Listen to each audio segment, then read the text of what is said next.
과거에 어깨 질환에 대한 정밀한 검사가 부족했던 시기에는 오십견이 훨씬 많이 진단되었지만 현재는 어깨 질환에 대한 정확한 검사로 인해서 만성 어깨 통증은 회전근개 질환이 가장 흔한 원인으로 널리 알려져 있습니다. 특히 회전근개 파열은 55세 이상에서 높은 빈도를 보이고 있으며 고령화 사회가 될수록 증가 추세를 보입니다.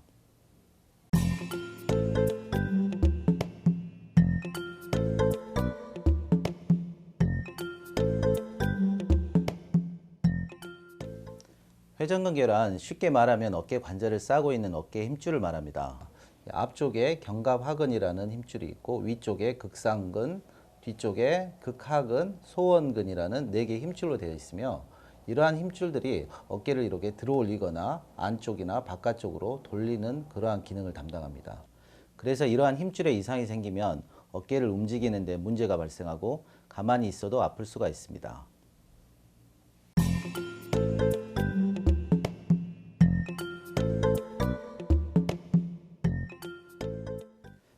회전근개 질환의 대표적인 것으로는 어깨 충돌 증후군과 회전근개 파열을 들 수가 있습니다. 어깨 충돌 증후군은 어깨를 움직일 때 이를 싸고 있는 회전근개가 주위에 있는 뼈나 인대 같은 구조물에 부딪히면서 통증을 일으키는 질환을 말합니다. 흔히 팔을 전방으로 들어올릴 때 어깨 통증을 느낀다면 이 질환을 의심해 볼 수 있습니다.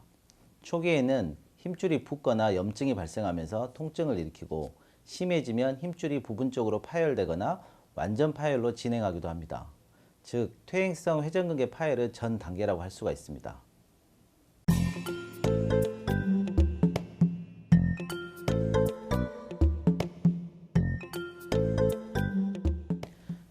회전근개 파열의 원인은 다양해서 한 가지로 설명할 수 어렵다는 것이 중론입니다. 물론 어깨 힘줄의 충돌 증후군이 흔한 원인이 되기도 하지만 힘줄 자체의 퇴행성 변화나 노화 현상 등도 중요한 병인으로 보고되며 어깨 관절의 반복적인 사용이나 과도한 인장력, 운동 역학의 이상 등 여러 원인들이 있을 수 있습니다. 또한 외상으로 인해서 힘줄이 파열되는 경우도 있으므로 회전근개 파열의 원인은 여러 상황을 고려해야 하며 환자마다 차이가 있습니다.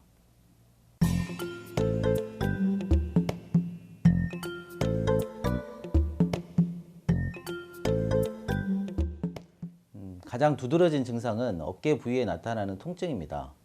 심하지 않은 경우에는 팔을 위로 많이 들어올릴 때 주로 통증이 나타나며 특징적으로 60도에서 120도 정도 들었을 때 통증이 심해지는 경우도 있습니다.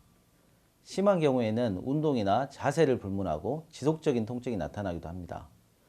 특히 누운 자세에서 심해지고 앉거나 서 있으면 통증이 줄어들기 때문에 잠을 자다 통증 때문에 깨는 경우가 많으며 이러한 야간통이 특징적인 증상입니다. 하지만 통증이 어깨에만 국한되지 않고 팔이나 손가락까지 방사되는 경우도 있으며 목이나 머리까지 나타나는 경우도 있으므로 정확한 진단이 필요합니다. 통증 외에 다른 증상으로 관절 운동 범위의 제한이 오기도 합니다. 이런 경우에는 어깨 관절이 굳어버리는 오십견과 증상이 비슷하므로 일반인들이 회전근개 파열을 단순한 오십견으로 오인하는 흔한 이유이기도 합니다.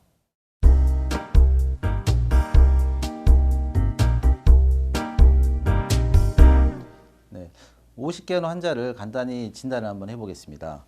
정상적인 어깨 관절의 경우에는 어깨가 이렇게 180도까지 정상으로 올라가게 되고 뒤쪽으로 회전을 해봤을 때도 등 가운데 이상으로 올라가게 됩니다. 하지만 오십견은 어깨가 굳어있는 증상이기 때문에 의사가 이렇게 올려보아도 이 이상 올라가지 않고 심한 경우에는 이 이상 올라가지 않는 굳어있는 상태를 보입니다. 그리고 뒤쪽으로 내회전을 시켰을 때도 어깨가 등 위로 올라가지 않고 여기서 멈춰 있는 그런 상태를 보이면 쉽게 오십견을 의심할 수가 있습니다.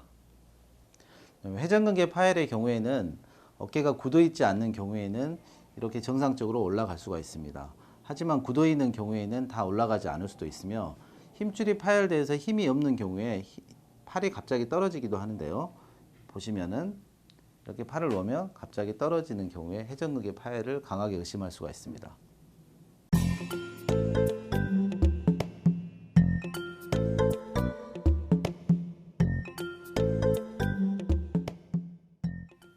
회전근개 파열 시에 나타나는 증상은 환자마다 차이가 많으므로 정확한 진단을 위해서는 정밀한 검사가 필요합니다. 엑스레이만으로는 진단되지 않는 경우가 많으므로 확진을 위해서는 초음파나 MRI 같은 어깨 힘줄을 볼 수 있는 검사가 필요합니다. 그렇다고 해서 어깨가 아프면 무조건 초음파나 MRI 같은 검사를 하기엔 부담스러운 경우가 많으므로 정형외과 전문의의 사전 진찰을 받은 후 여러 이학적 검사상 회전근개 파열이 의심스럽다고 진단되면 정밀검사를 받아보는 것이 필요합니다.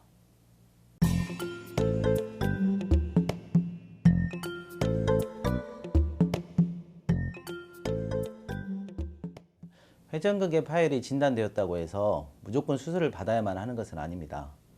힘줄이 완전히 파열된 경우를 전층 파열이라고 하고 일부만 파열된 경우를 부분층 파열이라고 하는데, 일반적으로 부분층 파열의 경우에는 1차적으로 비수술적 치료를 시행합니다. 이런 경우 통증이 없는 한도로 활동을 줄이고 국소 휴식을 취하면서 관절 운동과 회전근개 기능을 도모하는 치료를 시행합니다. 이러한 비수술적 치료에 호전을 보이지 않는 경우에는 수술적 치료를 고려합니다. 하지만 전층 파열의 경우에는 수술적 치료를 받는 것이 바람직합니다. 전층 파열의 경우에는 비수술적 치료로 증상이 호전되어도 재발 및 파열이 진행될 가능성이 많으며, 파열이 너무 진행하면 치료에 어려운 점이 많아지므로 최근에는 수술적 치료가 더 권장되고 있습니다. 특히 나이가 젊을수록 외상이 뚜렷할수록, 통증이 심하거나 파열 범위가 클수록, 기능 상실이 심할수록, 증상 기간이 길수록 수술을 택하게 됩니다.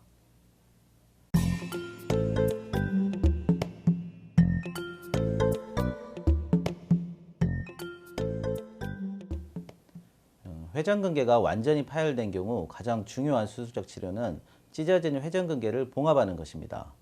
이 사진은 회전근개 파열 환자를 관절 내시경을 이용해서 수술하는 사진입니다. 내시경을 이용해서 들어가 봤을 때 이 뼈에서 이 힘줄 부분이 떨어져 나와서 이렇게 파열되어 있는 부분을 관찰할 수 있습니다. 실제 크기는 2cm 이상 되는 크기로 파열이 진행됩니다.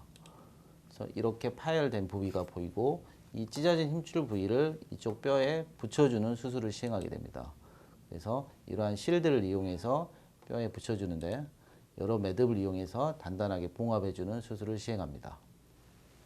그 외에도 통증의 원인이 되는 염증 조직을 제거하고 회전근개가 충돌하는 뼈나 인대 같은 구조물을 제거하는 견봉 성형술이나 감압술 등이 필요할 수가 있습니다.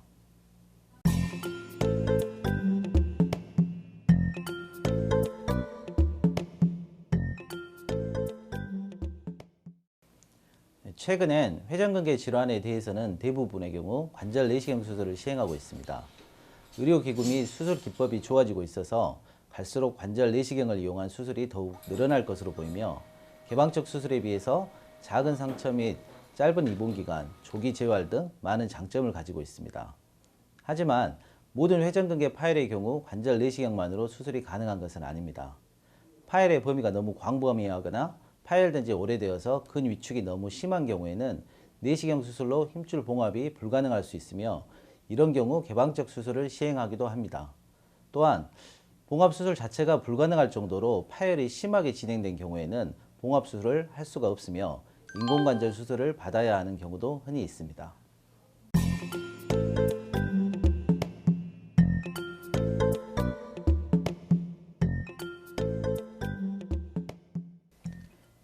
회전근개 질환은 중년 이상의 나이에서 어깨 통증의 가장 흔한 원인입니다. 흔하다 보니까 어깨 통증을 참고 지내는 경우를 많이 봅니다.